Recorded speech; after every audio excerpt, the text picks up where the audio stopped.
Halo teman-teman, berjumpa lagi di video pembelajaran biologi. Pada video kali ini kita akan membahas materi biologi tentang dunia tumbuhan.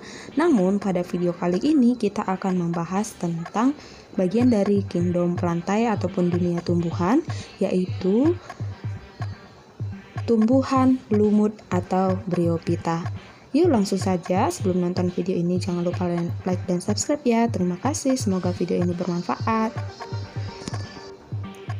Sebelum kita bahas ke pembahasan tentang tumbuhan lumut, kita akan pahami terlebih dahulu apa sih ciri-ciri dari kingdom plantae ataupun dunia tumbuhan.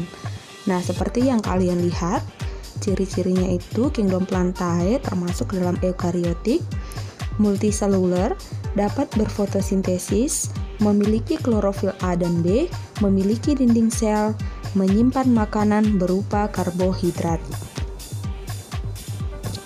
Nah, klasifikasi dari tumbuhan terdiri atas tumbuhan non-Trichophyta atau tumbuhan tak berpembuluh, contohnya itu adalah lumut.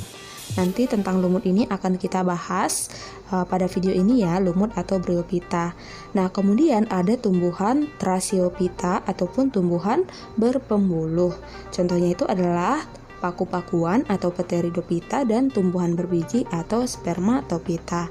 Oke, karena di video ini kita membahas tentang Bryophyta, kalian boleh cek link video tentang tumbuhan Pteridophyta dan Spermatophyta di deskripsi daripada video ini. Nah, tumbuhan lumut atau Bryophyta. Bryophyta itu berasal dari bahasa Yunani, yaitu bryon yang berarti lumut dan phyton yang berarti tumbuhan. Nah, jadi lumut ini merupakan salah satu anggota dari kingdom plantae ataupun tumbuhan yang paling sederhana, yaitu tadi termasuk dia tumbuhan tak berpembuluh ya. Nah, lumut ini bisa dikatakan sebagai bentuk peralihan antara Talophyta atau tumbuhan bertalus. Tumbuhan bertalus itu artinya tumbuhan yang belum memiliki organ tumbuhan yang lengkap ataupun belum memiliki akar, batang, dan daun sejati. Nah, dengan peralihannya itu dengan Cormophyta atau tumbuhan berkormus. Nah, tumbuhan berkormus ini adalah tumbuhan yang sudah memiliki akar, batang, dan daun sejati. Nah, kalian juga harus tahu bahwa lumut ini juga dikenal sebagai moss. Sekarang kita akan mempelajari bagaimana sih cara hidup lumut ataupun habitat lumut. Nah, cara hidup lumut ini, lumut memiliki klorofil sehingga dapat berfotosintesis. Nah, sebagian besar dari lumut itu merupakan tumbuhan terestrial atau hidup di daratan.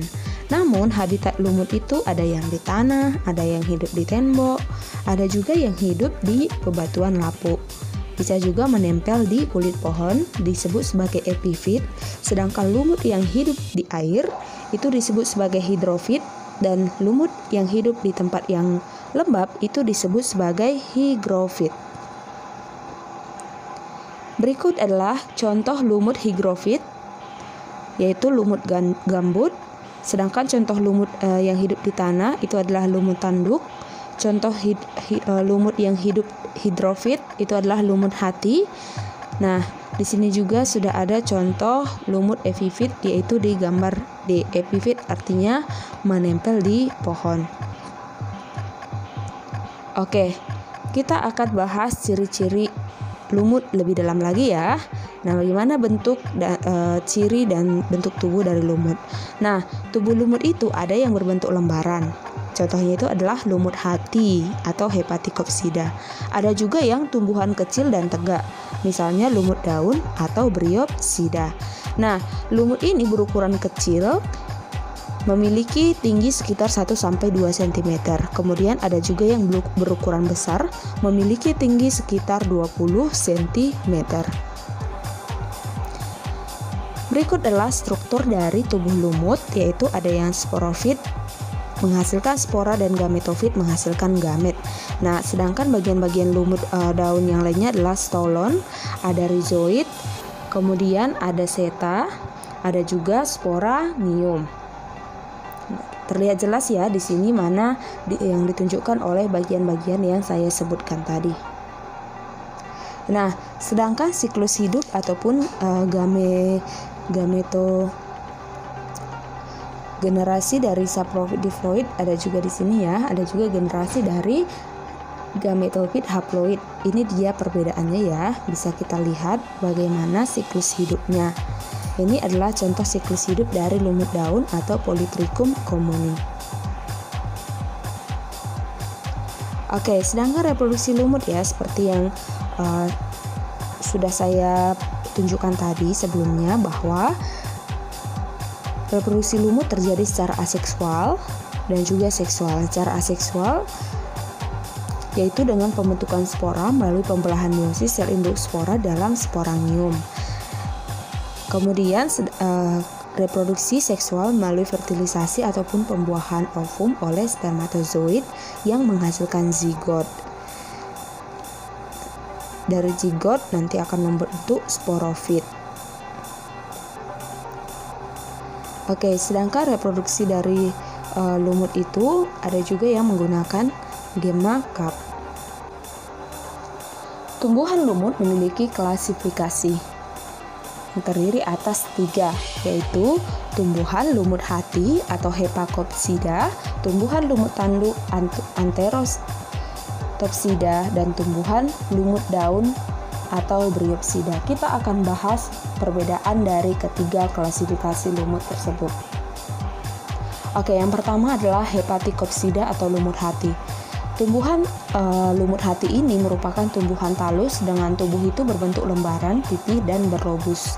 Nah, umumnya Hepaticopsida ini tidak berdaun, namun ada juga yang berdaun.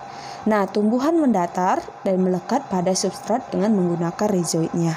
Banyak juga dari Hepaticopsida ini ditemukan di tanah yang lembab, terutama daerah hutan hujan tropis. Namun ada juga yang tumbuh di permukaan air. Contohnya itu adalah Rhiciocarpus natans.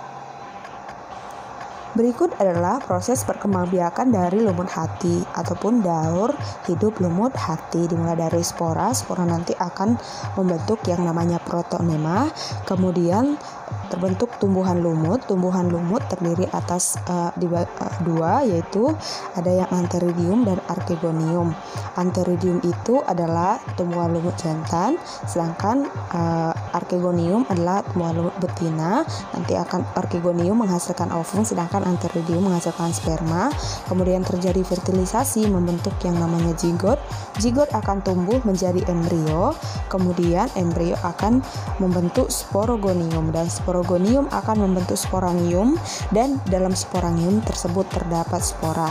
Jadi daur hidup ataupun perkembangbiakan lumut hati ini ada 2 fase, yaitu yang pertama fase gametofit, itu dimulai dari protonema sampai embrio. Sedangkan fase sporofit itu dimulai dari sporogonium sampai ke spora.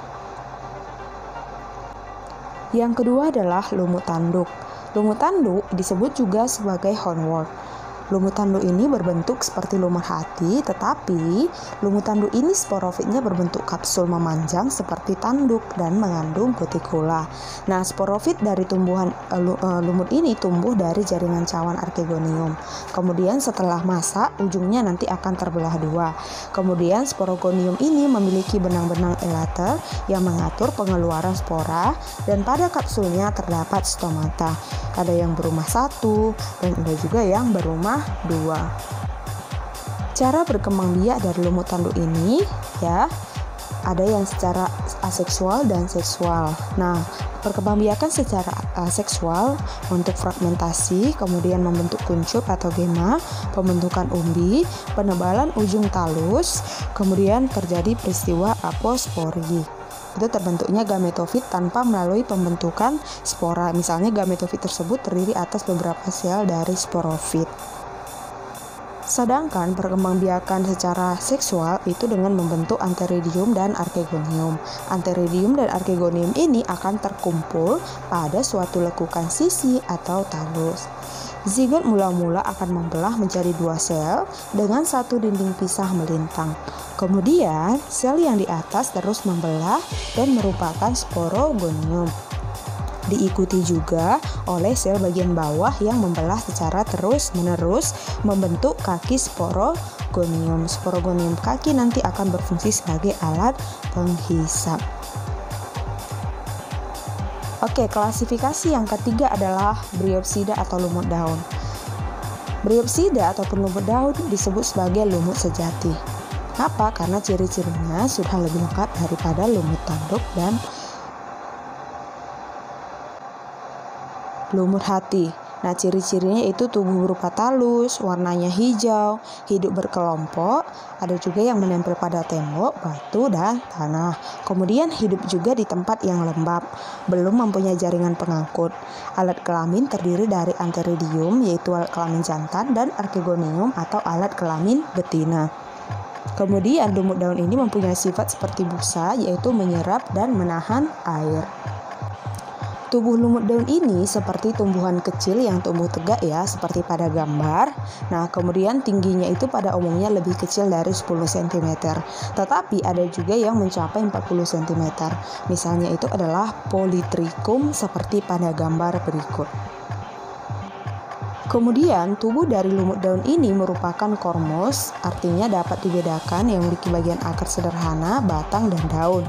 Jadi rhizoid ataupun akarnya itu tersusun dari banyak sel atau multiseluler dan bercabang, sedangkan batang lumut daun ini bercabang-cabang, ada juga yang tidak bercabang. Nah, sedangkan daunnya itu berukuran kecil dan tersebar di seluruh batang.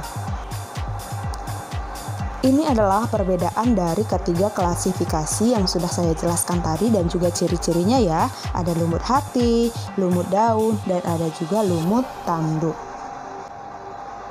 Berikut juga saya sampaikan peranan dari tumbuhan lumut atau Bryophyta bagi kehidupan ya. Seperti yang kalian lihat di gambar, ini adalah salah satu hiasan yang digunakan oleh banyak orang, baik di rumah, di kantor, maupun biasanya ini di depan rumah banyak kita temukan hiasan lumut dijadikan sebagai hiasan. Oke, berakhir sudah penjelasan saya tentang tumbuhan lumut atau Bryophyta. Sampai jumpa di video-video selanjutnya. Terima kasih sudah menonton. Bye.